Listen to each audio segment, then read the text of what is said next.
अस्सलाम वालेकुम। हम और आप 99 के साथ और मैं हूं आपकी होस्ट सना अली ताज।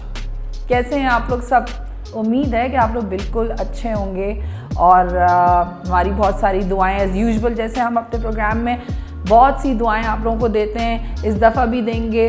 जैसे कि हमारा प्रोग्राम का एक मोटिवेशनल प्रोग्राम होता है हमारा, और हमेशा हम ऐसे गेस्ट को अपने प्रोग्राम में बुलाते हैं जिन्होंने अपनी लाइफ में स्ट्रगल किया होता है, मेहनत की होती है। अब ये स्ट्रगल और मेहनत जो है वो किसी भी फील्ड में हो सकती है। जैसे कि इससे पहले हमने आपको एक्टर से मिलवाया, हमने आपको डिफरेंट सिंगर से मिलवाया, डिफरेंट फ़नून लतीफ़ा से रिलेटेड लोगों से मिलवाया आपको, जिनमें एक ख़ासियत रही और वो एक बहुत मामूली से लोग, बिल्कुल मामूली से, उनका बैकग्राउंड कुछ नहीं। हमारी कोशिश ये होती है कि हमारा गेस्ट ऐसा होता है जिसके कोई बैक नहीं होती सिवाय अल्लाह के, और वो ख़ुद अपनी जगह बनाते हैं, और हमेशा हम ऐसे लोगों से आपको मिलवाने की कोशिश करते हैं। और आज भी हमने अपने प्रोग्राम में जिस शख्सियत को इनवाइट किया, थोड़ा सा फील्ड डिफरेंट है लेकिन कमाल की फील्ड है, वो उस पर हम आ जाएंगे। लेकिन मैं अपने प्रोग्राम का मुद्दा आपको बयान करूं कि हमारे प्रोग्राम का मुद्दा ये होता है कि मोटिवेशन। और बार बार मैं आप लोगों को ये कहती हूँ, यही चीज़ रिपीट करती हूँ कि एक मोटिवेशन इंसान की ज़िंदगी रातों रात बदल देती है। इसलिए इस प्रोग्राम को देखिए, लाइक कीजिए, सब्सक्राइब कीजिए और मोटिवेशनल टिप्स हासिल कीजिए हमारे प्रोग्राम से। और आज हमने जिनको यहाँ पे बुलाया है, she is a very very passion lady, और अपने काम की बहुत ही उनको शौक़ से करती हैं, उनको बहुत पैशन है और अपने काम से मोहब्बत करती हैं। और काम क्या है बहुत मुश्किल। Makeup is an art. ये एक ऐसा आर्ट है जो इंसान की शख्सियत को ही बदल देता है, उसका रूप बदल दे जाए। जो आप लग रहे होते हैं और मेकअप के बाद आपकी पर्सनालिटी ग्रूम होके सामने आ जाती है। ये एक बहुत ही मुश्किल आर्ट है। लोग समझते हैं कि जी यूँ मेकअप किया और हो गया काम। नो वे। हर चीज़ को, आपके आइज़ अगर छोटी हैं उनको बड़ा करना, उनके फेस को आपके खूबसूरत लाना, आप जब स्क्रीन पर आते हैं या पब्लिक में आप जाते हैं तो उस आपकी पर्सनालिटी को हर तरह से चेंज कर देना, it's a makeup, it's an art. और उससे रिलेटेड आज हम आपको मिलवाएंगे एक बहुत ही खूबसूरत पर्सनालिटी से, और इतनी अच्छी लेडी है वो कि उनके बात करने के अंदाज से फूल झड़ते हैं। और मैं उनसे मिली तो बहुत ही खुश हुई, और she is a very nice lady. आइए मिलते हैं मैम रिजा से।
अस्सलाम वालेकुम रिजा, कैसी हैं आप? ठीक ठाक हैं? बिल्कुल ठीक। मुझे बहुत खुशी है कि आप यहाँ पर आई हैं और अपना इतना टाइम निकाला आपने, और जिस तरह लेकिन ये कि आप ये सब हैंडल कैसे कर लेती हैं?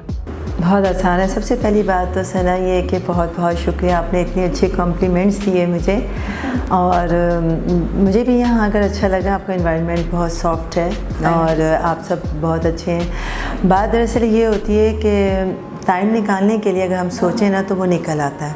मैंने बहुत कम उम्र से शुरू किया पहले जब मैं मैट्रिक में पढ़ रही थी तो ऐसे ही शौक किया, कभी मैंने सोचा नहीं था कि ये हमारे यहाँ मतलब इसको बिज़नेस को अपनाया जाएगा, क्योंकि कोई करता ही नहीं था। मैंने जब मैट्रिक किया, मेरी हॉलीडेज़ थी, तो मैंने उसको कोर्स को सीख लिया। सीखने के बाद फिर पढ़ाई की तरफ चली गई। इसी तरह कभी कभी कोई प्रोग्राम जैसे देखते थे, कोई स्टाइल देखा, कोई कुछ। उस ज़माने में इतने सैलून्स नहीं होते थे। और मैं आज से आपको 25 से 26 साल पहले की बात बता रही, बल्कि इससे भी ज़्यादा, कि सैलून्स नहीं होते थे, तो लोग जाते भी नहीं थे, बहुत कम। ऐसा हमारे यहाँ जो बहुत ज़्यादा मॉड पॉप समझे जाते थे, या फिर कोई शादी ब्याह होते थे, उसमें लोग जो वहाँ जाते थे और अपना गेट टुगेदर के लिए जनाब कभी बहुत हल्का फुल्का मेकअप ले लिया या स्टाइल करवा लिया। फेशियल्स वगैरह का कॉन्सेप्ट इतना ज़्यादा नहीं था, ना बहुत ज़्यादा कि आप बहुत ज़्यादा करवाएं। अवेयरनेस नहीं थी इस चीज़ की कि जैसे बेस के लिए आप पहले फेस को क्लीन करें, फेशियल मेकअप करने के लिए बेस चाहिए होता है फेस का, यही आप कहना चाह रही हैं? मेरा मतलब है कि नहीं, फेशियल्स की नीड ही नहीं समझी जाती थी। और उसके बाद आहिस्ता आहिस्ता जो है फिर इसकी नीड बनती चली गई, कि अब पता चलता गया जब चैनल्स बहुत ज़्यादा इंट्रोड्यूस हुए, तो आप बाहर के भी लोगों को कंपैरिजन देखते थे, वहाँ क्या क्या फ़ैशन में है। अच्छा, हमेशा याद रखें, फ़ैशन जो है वो हमेशा बदलता रहता है। और इसी तरह हम अगर कोई भी अपने स्किन के लिहाज से कोई प्रोडक्ट्स यूज़ करते हैं, वो भी वक्त के साथ साथ बदलती रहती है। ओके। अब ये जैसे मैंने आपको बताया कि मैंने जब स्टार्ट लिया उस वक्त मेरा कोई एम नहीं था। फिर मैंने इंटर किया, इंटर के बाद मैंने प्रैक्टिस की, और प्रैक्टिस वैसे भी मैं कर रही थी, लेकिन इंटर के बाद प्रॉपर मैंने प्रैक्टिस की। फिर वो छुट्टियाँ ख़त्म हो गई, फिर मैं ग्रेजुएशन की तरफ चली गई। अब वहाँ इसी तरह मैं पार्ट टाइम जॉब करने लग गई। साथ साथ मतलब जैसे प्रैक्टिस के लिए आप 3-4 घंटे के लिए चले गए, वहाँ पे आप प्रैक्टिस करते रहे। फिर एक दिन ऐसे ही इत्तफाक किया, दिल चाहा कि आप है ना मतलब सैलून खोल के देखते हैं। दोस्त का पार्लर था, बहुत अच्छा में तो बहुत मुश्किल हो जाता है, मुश्किल था, बहुत कंजर्वेटिव। अब अवेयरनेस आई है चीज़ों और की। दूसरी बात ये है कि लाजत फाइनेंशियली प्रॉब्लम्स होते हैं आपके पास, एकदम कोई घर वाले भी नहीं देते कि ये कौन सा बिजनेस है जिसमें पैसा लगाया जाए। बहरहाल ऐसे ही जैसे एक शॉप ले लिया, शॉप 15 दिन में ही हमारा इतना अच्छा रिस्पांस गया कि हमें सारा हमारा रेंट भी निकल गया और सारा मतलब हमारे ख़र्चे भी निकल गए। फिर तो एक कहते हैं ना अट्रैक्शन पैदा हो जाता है। अब वो अट्रैक्शन यही होता है कि भाई अब तो आप बिज़नेस कर रहे हैं, पढ़ भी रहे हैं और एंजॉय कर रहे हैं। बहरहाल फिर इसी तरह काम चलता रहा, और उसके बाद ये कि मुझे कोर्सेज करने का बहुत शौक़ था। फिर मैंने फाबा ज्वाइन की। फाबा जो है वो मतलब एसोसिएशन है हमारी, हेयर की एसोसिएशन पूरी, जैसे जिसमें हर चीज़ आपकी आ जाती है। तो उसके बाद जो है फाबा एक अदारा है जो रूहाना भाभी उसको मतलब उस वक्त चला रही थी, और उसके साथ उनकी टीम वर्क थी, काफ़ी सारी हमारी नामवर ब्यूटिशंस थी। फिर इसी तरह एक दिन ऐसे ही कंपटीशन हुआ यहाँ के सिंगापुर के लिए जो है ब्यूटिशंस चाहिए, मैं भी चली गई। वो कहते हैं ना कौन सी मिसाल है कि आपकी नीयत साफ हो तो अल्लाह ताला तो रास्ता खुद वाह क्या बात है। फिर मैं गई वहाँ पे, हमने वही कंपटीशन में हिस्सा लिया। तो लाजिम बात है कंपटीशन 2-3 चीज़ों का था, जैसे हेयर कटिंग मस्ट जो होते हैं ना, बाहर एशिया पैसिफिक में बहुत ज़्यादा बड़े पैमाने पे तकरीबन अच्छे खासे ममालिक वहाँ पे आते हैं, और एशिया कवर करता है, पूरा एशिया कवर करता है। वहाँ पे कॉन्टेस्ट होते थे बड़े पैमाने के, तो उसके लिए वो सिलेक्शन था पाकिस्तान से। फिर वहाँ हम लोगों ने हिस्सा लिया, तो वहाँ पे मेरा भी नाम आ गया। खैर हम लोग फिर सिंगापुर चले गए। सिंगापुर फर्स्ट टाइम मैंने अटेंड किया, मुझे बहुत अच्छा लगा। एक कहते हैं ना बड़ा क्राउड, उसमें आपका कॉन्फिडेंस गेन होना। जब तक आप अच्छे लेवल पे काम नहीं करते, आप अपना कॉन्फिडेंस जो है गेन नहीं कर सकते। आपको गेट टुगेदर चाहिए, आपका बड़ा एक ऐसा होना चाहिए गैदरिंग जहाँ पे आप बहुत कॉन्फिडेंस फील करें, और जब आप प्राउड फील जब करता है जब आप काम करते हैं और आपके पास 10 जजेस आपके सर पे खड़े हो जाए।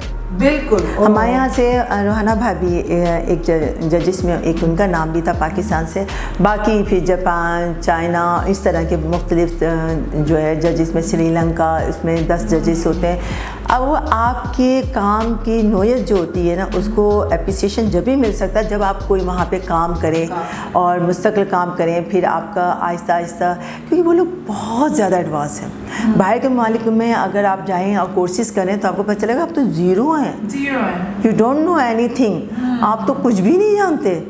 तो वहाँ पे जब आप जाते हैं तो फिर वहाँ पे जब आप प्रैक्टिकली वर्क करते हैं, आप दूसरों का वर्क देखते हैं, हम कंपटीशन करते हैं, देखते हैं हमारा काम उनका काम, तो आपको अंदाज़ा होता है कि हाँ भाई ये तो बहुत अच्छी चीज़, यहाँ आना चाहिए।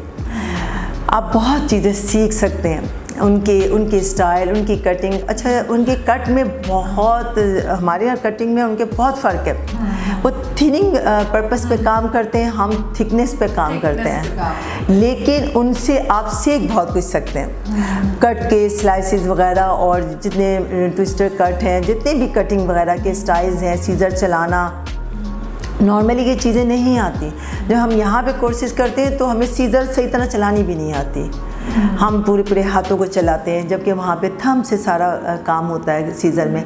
तो इस तरह जो लेकिन है इससे रिलेटेड, सॉरी मैं इंटरप्ट कर रही हूँ रिजा, देखिए जो बाहर के मालिक आप लेवल बता रही हैं, माशाल्लाह आपने सीखा, आप वहाँ गई, दैट्स वेल एंड गुड। लेकिन ये कि हमारे यहाँ जब आप स्टार्ट का बता रही हैं तो, लेकिन हमारे यहाँ उस वक्त इतनी फेशियल का आप कह रही हैं अवेयरनेस नहीं है इस चीज़ की।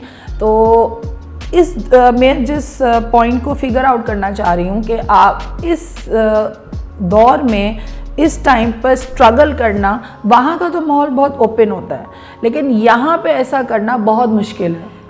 उस चीज़ को आपने कैसे फेस किया, कैसे आप लेकर आई उसको इस तरह कि जब आप वहाँ से मुसलसल हर साल जाती रही, आप जाते रहे जब तक यहाँ पे भी तरक्की हो चुकी थी।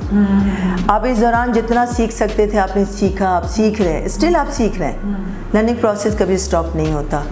लेकिन यहाँ पे भी जब लोग बाहर जाने लग गए, क्योंकि बहुत सारे अदारे जो हैं, जैसे क्यूनी का है या शॉस्कॉफ है, ये लोग सब ट्रेनिंग के सिलसिले में लोगों को यहाँ से पाकिस्तान के लोगों को ले जाने लगे, तो फिर तो बहुत ज़्यादा अवेयरनेस आ गई। अब तो लोग माशाल्लाह, देखिए ना, कोई भी कंपनी जब लॉन्च होती है ना, वो आपके पास आती है, आपको इनवाइट करती है, एक गेट टुगेदर करती है, फिर उसमें आपको बताया जाता है कि ये हमारी नई प्रोडक्ट है, स्किन की प्रोडक्ट्स ले लीजिए, फेशियल्स की, अब आपको इस तरह ये फेशियल ऐसे करना है। अच्छा। जैसे आजकल हाइड्रा फेशियल बहुत ज़्यादा मशहूर है, क्यों?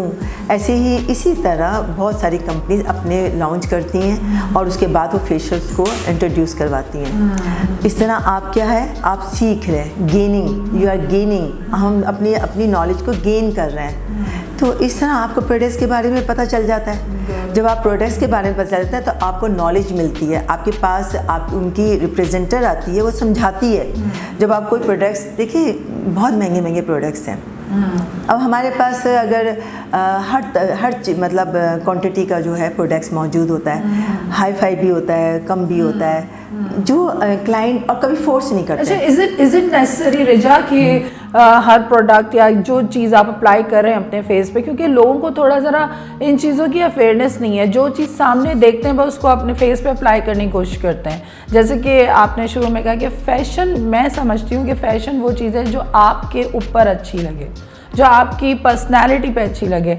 अच्छा, जो चीज़ दिखाई जाती है वो लोग अपने ऊपर अप्लाई करने लगते हैं, तो दिस इज हाँ वो चैनल का असल हुआ क्या है, प्रोग्राम्स इतने ज़्यादा बनने लगे हैं। देखिए, अगर किसी ने एक्सटेंशंस लगाई है ना, हम थोड़ा सा इस तरफ आते हैं, एक्सटेंशंस लगाई है ना, तो वो एक्सटेंशंस हर बंदे ने लगा ली, हर किसी ने लगा। अब ये कुछ ज़रूरी तो नहीं ना कि आप हर कोई चीज़, एक मॉडल जो काम कर रही है ना, या कोई आर्टिस्ट काम कर रहा है, घर की औरत नहीं कर सकती। देखिए, आप उसको मेंटेन नहीं रख सकती, आप ये कर सकती हैं कि अगर कभी कोई फंक्शन है तो आप वहाँ पे लगा लेंगे। अब इतनी महंगी चीज़ें जब आप ख़रीदते हैं तो आपको ख़ुद भी सोचते हैं कि अल्लाह, अब इसको हम क्या करें, इसको हम किस तरह इस्तेमाल करें, फिर आप फेडअप हो जाते हैं। तो अब मेरे ख्याल से रिजा, इस चीज़ की कमी, अवेयरनेस हमें ये लोगों को देना चाहिए। मेकअप तो हर कोई करता है और हर कोई बताता है, लेकिन लोगों को ये बताना चाहिए कि अगर आपने कोई चीज़ ली है या आपके फेस के ऊपर कौन से लिपस्टिक का कलर अच्छा लगता है। जैसे कि मैं ये समझती हूँ, शायद आप तो माशाल्लाह बहुत जानती होंगी, जैसे लिपस्टिक ज़रूरी नहीं है उसका कलर हर किसी के फेस पे अच्छा लगे। आपका आई शेडो जो आप लगाते हैं, जो कुछ मस्कारा यूज़ करते हैं, तो हर तरह का फेस का एक डिमांड होती है ये अवेयरनेस होनी चाहिए लोगों में। नहीं, पता होना चाहिए कि आपको क्या चीज़ अच्छी लगती है। बहुत सारे लोगों पर लाइनर अच्छा नहीं लगता, आई लाइनर। बहुत सारे लोगों को नेचुरल अपनी लैशेज अच्छी लगती है। वो जो फैशन अगर चल गया है लाइनर का इस तरह को, तो everybody is applying on wing liner बहुत ज़्यादा इन हुआ, विंग लाइनर। लेकिन विंग लाइनर हर एक पे नहीं अच्छा लगता। एक पे नहीं। हमारे साथ रिजा बैठी हुई हैं और माशाल्लाह माशाल्लाह बहुत कुछ अभी हमें और चीज़ें भी बताएंगी। तो आइए देखते हैं इनकी कुछ वीडियो क्लिप्स, ताकि उनसे आप कुछ सीख सकें, समझ सकें कि मेकअप किस तरह किया जाता है।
उम्मीद है कि आपको वीडियो इनकी बहुत अच्छी लगी होगी और बहुत कुछ सीखने को मिला होगा।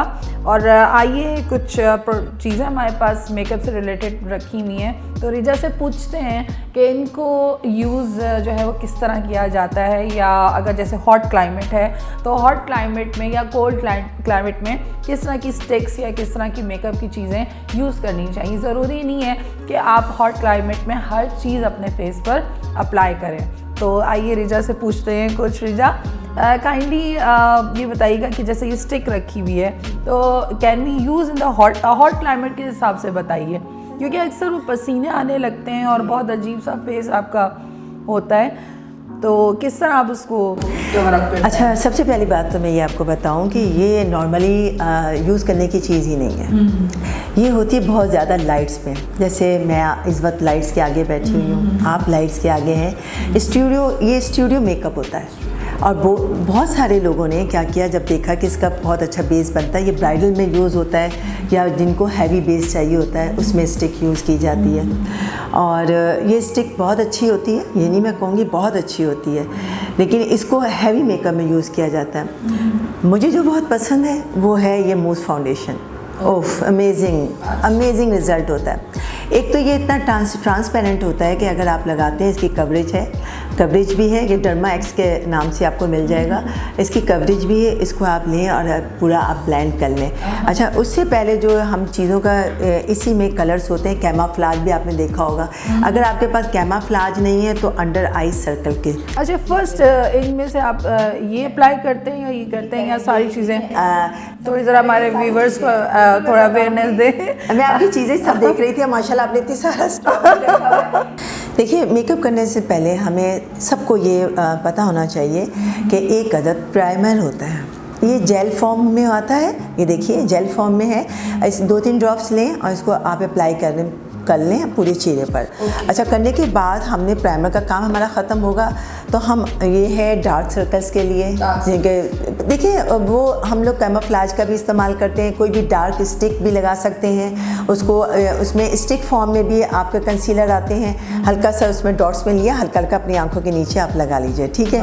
और या फिर ये लिक्विड, ये बहुत अच्छी चीज़ है। अगर आप ये लिक्विड देखिए, ये कंसीलर्स होते हैं और कलर के लिहाज अपने कलर को देखें, एनालाइज करें, आपका कलर एशियन है, फेयर है या बेज कलर है, उसके लिहाज से आप ये इसका इंतखाब करें, डॉट्स की सूरत में लगाएं, हल्का हल्का टैपिंग करके उसको कवर कर दें, इसका काम ख़त्म। ठीक है, और इसके बाद सारी चीज़ें आ गई हैं अब तो। जी बिल्कुल। अब ये सिंपल सा आपका मूस फाउंडेशन आपने इसको लिया, ये इतना अच्छा डर्मा-एक्स का है कि आपने लिया, लेकिन इसमें भी आपकी कलर्स को एनालाइज करना है। फ़र्ज़ कीजिए आपका कलर एशियन है, फेयर है या डार्क कॉम्प्लेक्शन है, तो उसके लिहाज से सबसे पहले चीज़ आपने देखा होगा, अक्सर डार्क कॉम्प्लेक्शंस होते हैं तो फेयर के चक्कर में एक सफ़ेद सी चीज़ लगा लेते हैं। हाँ, यही मैं आपसे पूछ रही थी, ये पूछे कि डार्क कॉम्प्लेक्शन में लोग कोशिश करते हैं कि एकदम फेस को फ्रेश करें, लेकिन वो उससे होता नहीं है।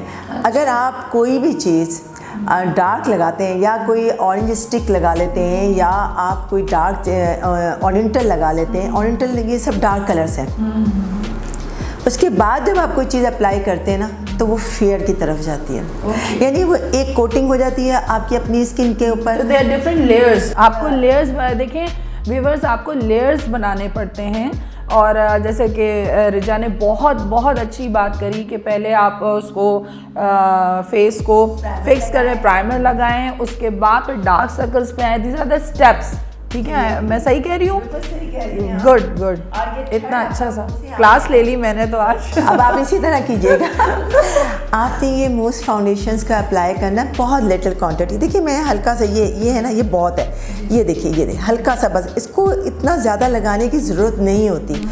पूरा ब्लेंड किया आपने, आप उसके बाद कोई भी 2-in-1 कॉम्पैक्ट ले लें, वो भी हमारे पास मौजूद है 2-in-1। हमने ये 2-in-1 कॉम्पैक्ट ले लिया। इसकी खासियत ये है कि ये बहुत अच्छा है। आपने इसको थोड़ा सा इसी के ऊपर मैं लगा के बताती हूँ। आपने लिया, जहाँ मेरे फाउंडेशन है उसके ऊपर हल्का हल्का टैपिंग कर दे सारा। ओके। आप देखिए उसमें पूरे फेस पे लगा दीजिए, सब ऑल ओवर आप हल्का हल्का लगा दीजिए। लगाने के बाद आपका अब रह जाता है कंटूरिंग, ठीक है। एक हम बेसिक मैं आपको मेक ओवर के बारे में बता रही हूँ। आपकी कंटूरिंग रह जाती है तो उसमें इजी वे क्या है कि आपने बहुत सारे लोग कंटूरिंग पहले कर लेते हैं, ब्लश लगा लेते हैं। अच्छा, बहुत सारे लोग जो हैं वो अपना क्या ना आई मेकअप पहले करते हैं, क्योंकि आई मेकअप से अक्सर जो है आपका जो शेडोज़ वगैरह होते हैं वो झड़ जाते हैं, तो वो पूरा बेस बाद में बनाते हैं। लेकिन जो प्रोफेशनल लिहाज से होता है वो पूरा बेस बनाने के बाद आप आई मेकअप को, अब आई मेकअप में भी जैसे हम ब्रशेस पकड़ते हैं तो थोड़ा सा उसको झाड़ लेते हैं, बहुत सारी चीज़ों में ज़रा एहतियात है। या फिर आपको चाहिए कि आप वेलवेटी वाले लें ताकि गीला करके हल्का सा लगा लें ताकि झड़े ना। आपने कोई भी ब्लश लिया, अब आई शेडोज़ में कोई भी चीज़ ले लें आप। आई शेडो में हल्का सा फ़र्ज़ कीजिए मैंने आई शेडो को अब सेलेक्ट किया तो हल्का सा अपने आप फिंगर, मैं तो बेस्ट अपनी फिंगर को प्रेफर करती हूँ, क्योंकि यहाँ पे अल्लाह ताला ने इतना मॉइस्चर दिया हुआ है। क्या बात है। जब आप इसमें कोई भी आई शेडो लगा के हल्का हल्का ब्लेंड करते हैं ना तो उसमें मॉइस्चर प्रोड्यूस होता है। और इसके अलावा आप ब्रशेस हैं, ब्रशेस का इस्तेमाल कर लें। अगर कुछ भी नहीं है घर में तो कॉटन बड इज़ बेस्ट। आप कॉटन बड को लीजिए, उसको हल्का हल्का शेडो को सारा फैला लीजिए, हल्का हल्का हाथ से मर्ज कर लीजिए। बहुत ज़्यादा यहाँ पे सारी चीज़ें मौजूद हैं। लाइनर, उसके शेडो के ऊपर आपने लाइनर बारीक सा लगा लें और कोशिश करें, बहुत सारे इसमें स्टाइल से लगता है, विंग लाइनर लगता है, थिक लाइनर लगता है। यहाँ मैं ये बताती चलूँ, जो छोटी आँख होती है ज़रा सा उसे नुमाया करके अगर आप लाइनर लगाएंगे तो आँख थोड़ी बड़ी हो जाती है। बड़ी आँखों पे अगर आप लाइनर लगाते हैं तो उसमें आप थोड़ा सा मर्ज करके या इस तरह लगा लें, वरना वो और भी थोड़ा नुमाया होने लगती है, उसे मर्ज करके लगा लें। अच्छा, इसी तरह आपका मस्कारा है, ये आपने आई मेकअप का, हम इस बार चल रहे हैं आई मेकअप में। आपने मस्कारा, देखिए मस्कारा लिया। अच्छा, मस्कारा के भी लगाने के स्टाइल है। ऊपर आप यूँ ऊपर से हल्का सा लगाएं और यहाँ पे कोई टिश्यू पेपर आप रख लीजिए, कोई टिश्यू रख लीजिए। उससे क्या होता है कि आपके आई मेकअप जो मस्कारा लगाते हुए थोड़ा सा टिश्यू रख के आप नीचे से ऊपर की तरफ लगाएं, ऊपर से इतना लगाने की ज़रूरत नहीं है, आप इस तरह लगाएंगे तो वो एक टर्न भी करेगा और बहुत खूबसूरत लगेगा। देखें, इन चीज़ों का आप लोगों को नहीं पता होगा, आज रिजा आपको इतनी चीज़ें बताएंगी हमारे प्रोग्राम के थ्रू कि आपके अवेयरनेस इंशाल्लाह आती जाएगी। और ये पता होना चाहिए सबको, अक्सर लोग मस्कारा लेते हैं लाइक यूं लगाए बस निकल के, उसके बाद वो लग रहा होता है यार। अच्छा, हाइलाइटर्स का भी बहुत काम होता है। देखिए आजकल हाइलाइटर्स बहुत इन है और कंट्रोलिंग भी लोगों को समझ आ गई है अब तो। जी। ये देखिए ये फाउंडेशन है, ये थोड़ा सा हाइलाइटर में है, आप थोड़ा सा चिक्स। अच्छा, यहाँ मैं एक चीज़ और बताती चलूँ सना, बहुत सारे भरे हुए जो फेसेस होते हैं उन पे हाइलाइटर्स बहुत देख के लगाना चाहिए। जैसे गोल चेहरा है तो वो पूरा अच्छी तरह भर लेते हैं हाइलाइटर्स, तो उसमें क्या होता है कि आपका चेहरा और भी प्रोमिनेंट होने लगता है। अच्छा, ये किया जाता है चिक्स को प्रोमिनेंट करने के लिए। तो उसमें ये है कि जितने आपके थोड़ा सा दुबले चेहरे होते हैं या इस तरह के चेहरे, तो उस पे जब लगाएं, किसी की हड्डी अंदर होती है या ये बहुत ज़्यादा वो होता है, उनको गोल शो करने के लिए आप ये कह रही हैं हाइलाइटर जो आपने ये देखिए मैंने हाइलाइटर लगाया, उसके हल्का सा लगाने के बाद जो है आप उसमें ब्लश का इस्तेमाल करें। अच्छा, ब्लश ऐसे चेहरों पे कभी इत्तफाक हुआ तो ब्लश के बारे में भी या मेक ओवर किया तो मैं उसमें आपको बताऊंगी। ब्लशेस लगाने के तरीक़ेकार होते हैं, एक तरह का ब्लश नहीं लगता। मैं बारहा अपने प्रोग्राम्स में कहती हूँ, क्योंकि हमारे ब्यूटी के प्रोग्राम्स आते ही रहते हैं, तो उसमें मैं बारहा मैंने ये बात बताई है कि हमेशा ब्लश जो है मुख्तलिफ अंदाज से लगाया जाता है। बहुत सारे आपने देखे होंगे पिचकी हुए गाल होते हैं, मतलब कमज़ोर से चेहरे होते हैं।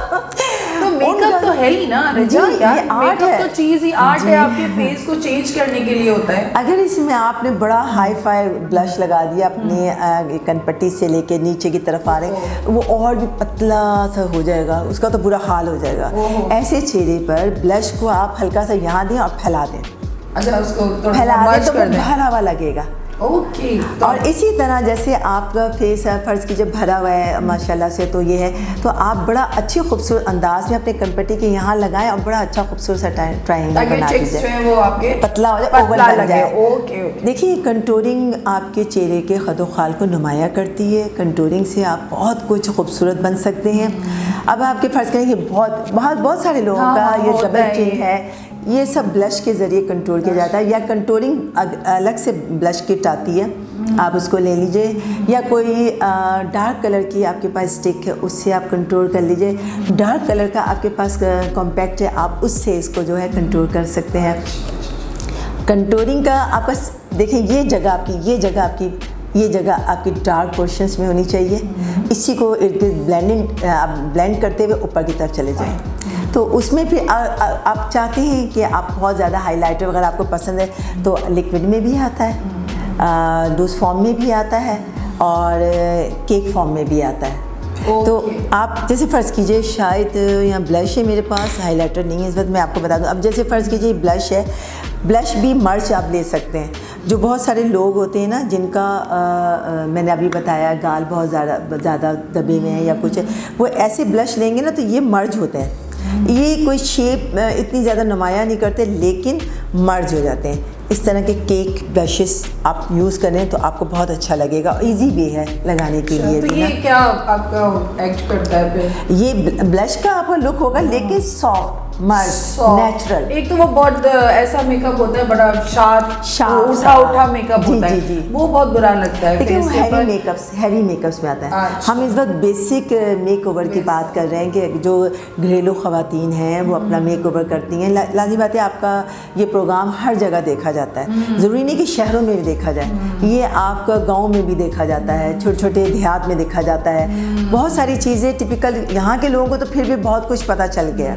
वो अगर ये मेकओवर देखते हैं तो फ़ौरन कहेंगे जी आजकल का तो ज़माना ये है, फ़ौरन पकड़ा और उन्होंने यूँ दिखाया और वो फ़ौरन पहचान जाते हैं। हाँ, ये तो माशाल्लाह बहुत रिजा हमारी बहुत अच्छी हैं, ये मेरे कहने में इतना डीपली आप लोगों को बता रही हैं and she is very nice. हर कोई बताता नहीं है ये चीज़ें, कॉन्फिडेंशियल चीज़ें होती हैं, लेकिन बहुत डीपली आप लोगों के लिए ये बता रही ताकि आप लोगों को अवेयरनेस इसकी हो। नहीं तो लोग तो बस यूँ करते हैं, दिखाते हैं मेकअप का। देखिए ये बात जो होती है ना, आप कहते हैं ना इल्म बांटने से और भी ज़्यादा आपका इल्म वसी होता है। तो अगर आप किसी को कुछ बताएंगे तो आपके पास लौट के वो इल्म दूसरा आ रहा होता है। तो आप, मैंने देखिए बाहर ये चीज़ें देखी हैं, मैंने बाकी ये चीज़ें देखी जब हम लोग वहाँ जाते थे तो मेक ओवर का ही, जैसे मैं आपको एक चीज़ बताऊँ, जैसे मैं नेल आर्ट है तो मैं नेल आर्ट इतना ज़्यादा, मुझे आपको नेल आर्ट का बहुत जिक्र कर मैंने रही थी, नेल्स की तस्वीर भी आपको भेजी और आप लोगों ने विजिट करना है इनके पार्लर जरूर जरूर। और बहुत कुछ सिखाएंगी, ये तो बहुत काम की है। नेल आर्ट में आपने देखा होगा छोटे छोटे तोते बने हुए थे, आपने मुझे, और मैंने वो श्रीलंका में विन भी किया हुआ है, मतलब वो नेल आर्ट ना। अच्छा, हम लोग कंपटीशन में गए थे। आपने कब किया था? 2007 में मैंने ये वहाँ पे जब मेरी लास्ट प्रेजेंटेशन जब श्रीलंका की थी। यहाँ पे पाकिस्तान में हो रही है बहुत, अब ये बहुत ज़्यादा इन हो गया नेल आर्ट, वरना पहले नहीं होता था। 2007 में जी, अब आ रही है जी, क्या बात है। और ये उसी ज़माने के हैं ये, इसमें मुझे मतलब मुझे बहुत अच्छा लगा जब मैंने वहाँ पे, आपको पता है जब उस कंपटीशन में कितनी दुनिया होती है, तकरीबन 50 से 80 के करीब जो ब्राइड्स और ये पार्टिसिपेंट करने वाले होते हैं, बहुत बड़ी गैदरिंग होती है, पूरा एशिया कवर होता है। तो उसमें हम लोगों ने ये विन किया था पाकिस्तान में। तब अब ये बहुत अच्छी बात होती है कि आप आगे जाएं और वहाँ पे अपना नाम पैदा करें। तो इसी तरह मेक ओवर में भी हमने बहुत इन्जॉय किया। तो आज हमारा, अच्छा ये फाइनल हमारा, बस ये लास्ट है आपका, ये बहुत अट्रैक्टिव होता है, वैसे ये ब्राइड्स पे यूज़ होता है, हल्का सा इस तरह लें और स्प्रे फिक्सर। ओह अच्छा, क्या क्या चीज़ें आ गई हैं भाई, लेने बैठे तो आपका, लेकिन ये भी एक शौक़ है, द कलेक्शन है, आर्ट की, मेकअप की कलेक्शन है। जी व्यूअर्स, कैसा लगा आपको हमारा आज का प्रोग्राम? और काफ़ी कुछ सीखा होगा आपने, मोटिवेशन मिली होगी, मेकअप के हवाले से मोटिवेशन आज दी गई है। और हमारी प्यारी सी पोलाइट सी रिजा ने जो है वो कितनी सारी चीज़ें आपको बताई हैं। एंड आई होप कि आप ज़रूर रिजा के पार्लर जो हैं वो विज़िट करेंगे। एंड प्लस ये है कि 25-26 साल माशाल्लाह इनको हो गए ये काम करते हुए, तो she have a lot of experience in this. और हम यही चाहेंगे कि देखने वालों को, हमारे सब्सक्राइबर को कुछ ना कुछ हासिल हो। और आज आप लोगों ने बहुत कुछ सीखा होगा, टिप्स लिए होंगे रिजा से। और आखिर में बस रिजा, आप काइंडली ये बताएं, कुछ कहना चाहेंगी हमारे व्यूवर्स को हमारे प्रोग्राम के ज़रिए? जी मैं तो यही कहूँगी सना, आप बहुत अच्छी होस्ट हैं और बड़ी लाइवली, मतलब दूसरों को कंपनी देती हैं, और मुझे भी अच्छा लगा आपसे मिलकर। और ये जो आपने इतने सारे सामान रखा, ये भी मुझे बहुत अच्छा लग रहा है कि लोगों को अवेयरनेस देना, ये भी एक नेकी है। छोटी छोटी बातें होती हैं जो हम लोग इग्नोर कर देते हैं। तो बहरहाल ये अगर टिप्स आप अपनाएंगे तो मुझे भी खुशी होगी, क्योंकि मैं आपके साथ इस वक्त शेयर कर रही हूँ अपनी फीलिंग्स को, अपने प्रोडक्ट्स को, जैसे मैं यूज़ करती हूँ आप लोग भी यूज़ करें। Thank you so much. और इसी के साथ हमें इजाज़त दीजिए 99 से, हम और आप 99 के साथ के प्रोग्राम के साथ। और दुआ यही है कि अल्लाह ताला आपकी मुश्किलों को आसान करे और आपकी हर दुआ को अपनी बारगाह में कबूल फरमाए। इजाज़त दीजिएगा, अल्लाह हाफ़िज़।